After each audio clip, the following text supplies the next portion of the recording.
Hello दोस्तों। उत्तर प्रदेश के बरेली में 25 किलोमीटर के दायरे में होती हैं 6 हत्याएं। कभी खुरपा तो कभी ब्लाउज का टुकड़ा, कभी लिपस्टिक तो कभी बिंदी। महिलाओं को मारने के बाद निशानी के तौर पर ले जाता था उनकी कोई एक चीज। आखिर कौन था ये साइको किलर? साइको किलर की पूरी कहानी जानने के लिए हमारे साथ बने रहिए कहानी के अंत तक। तो दोस्तों, आपका स्वागत है हमारे YouTube चैनल में कि जिसका नाम है क्राइम की रियल कहानी। उम्मीद करता हूँ आप सब अच्छे होंगे। तो दोस्तों, ये कहानी शुरू होती है उत्तर प्रदेश के बरेली से, जहाँ सीरियल किलिंग का मामला सामने आता है। सीरियल किलर लगातार एक के बाद एक कई महिलाओं को अपना निशाना बनाता है और उनको मौत के घाट उतार देता है। मरने वालों के परिजन न्याय की उम्मीद में थाने के चक्कर काटते रहे, लेकिन पुलिस अपनी धुन में काम करती रही। मगर जब ये मामला बरेली से लखनऊ पहुंचा और पुलिस पर दबाव पड़ा, तब जाकर कार्रवाई के लिए 22 टीमें बनाई गई। हजारों सीसीटीवी कैमरे खंगाले गए। लखनऊ के दबाव में जब जांच हुई तो पुलिस को मर्डर का पैटर्न भी नजर आने लगा और कड़ी भी दिखाई देने लगी। गांव-गांव जाकर पुलिस ने लोगों से जानकारी इकट्ठा की। इसके बाद सीरियल किलर के 3 स्केच बनाए गए। आखिरकार पुलिस की तमाम कोशिशों के बाद आरोपी पकड़ा गया और जो हकीकत सामने आई वो किसी फिल्म की कहानी से कम न थी। जब उस साइको किलर ने अपने जुर्मों का खुलासा किया तो उसे सुनकर सभी के पैरों तले जमीन खिसक गई। उसने 1 जुलाई 2023 को 55 साल की प्रेमवती की हत्या की। फिर उसके बाद 21 जुलाई 2023 को 50 साल की धनवती की हत्या की।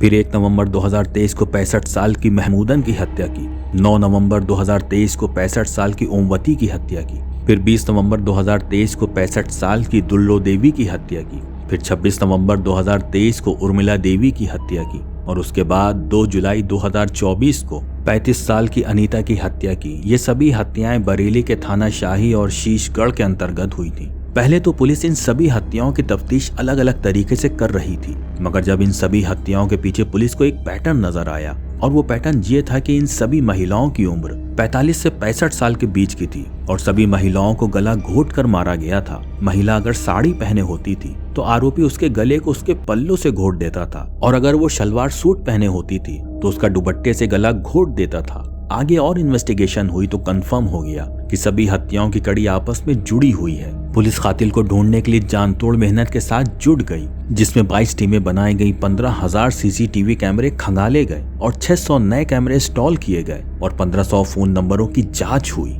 और गांव वालों की मदद से 3 स्केच बनवाए गए और उन स्केच को टैक्सी स्टैंड, चाय की होटल और कई जगह पर लगाया गया और सभी गांव वालों से अपील करी गई कि अगर आरोपी की कोई भी जानकारी मिले तो तुरंत पुलिस को इन्फॉर्म करें। आखिरकार 9 अगस्त को पुलिस ने गांव वालों की मदद से आरोपी को गिरफ्तार कर लिया। एसएसपी बरेली अनुराग आर्या ने पूरे मामले की जानकारी दी। उन्होंने बताया कि आरोपी का नाम कुलदीप है और वो अपनी पत्नी के साथ मारपीट करता था, जिसकी वजह से कुछ साल पहले उसकी पत्नी उसे छोड़कर चली गई और इसी वजह से उसका मानसिक संतुलन ठीक नहीं रहा। आरोपी ने इन घटनाओं को कैसे अंजाम दिया, आइए जानते हैं एसएसपी द्वारा। ही एरिया है जिसमें घटनाएं कारित हुई, 6 की 6 घटनाएं। वहीं पे 3 गांव हैं।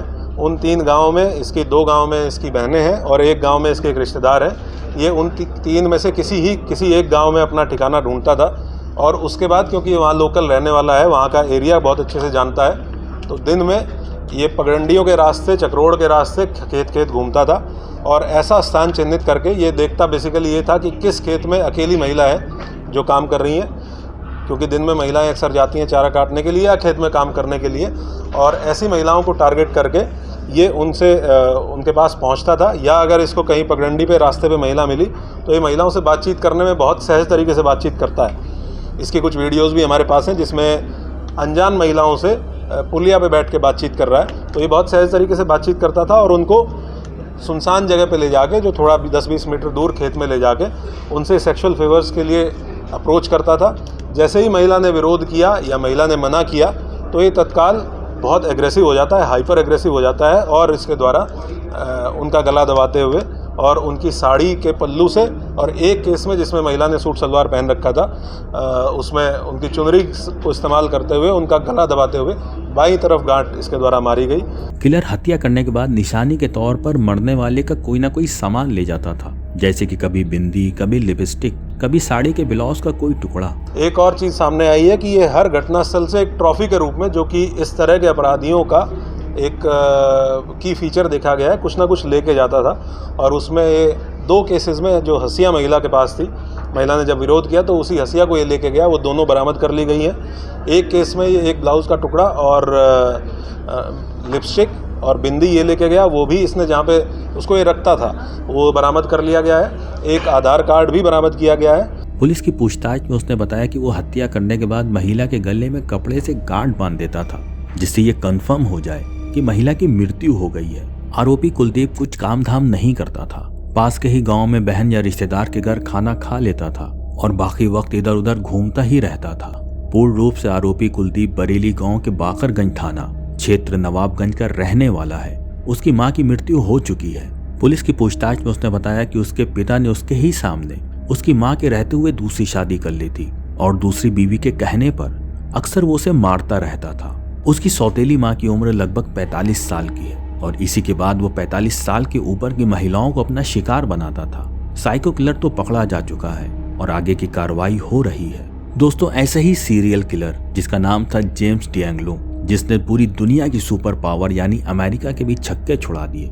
अगर उस सीरियल किलर की आप कहानी सुनना चाहते हैं तो ऊपर दिए हुए आई बटन पर क्लिक करें। तो दोस्तों, इस पूरी कहानी के बारे में आपकी क्या राय है, हमें कमेंट बॉक्स में जरूर बताएं। अगर आपको हमारी मेहनत पसंद आई हो तो इस वीडियो को लाइक करते हुए शेयर भी जरूर करें। अगर आपने अब तक क्राइम की रियल कहानी चैनल को सब्सक्राइब नहीं किया है तो जाने से पहले चैनल को जरूर सब्सक्राइब कर लें।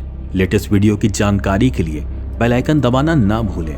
क्राइम की दुनिया से जुड़ी ऐसे ही कहानियों के लिए हमारे साथ लगातार जुड़े रहें। धन्यवाद।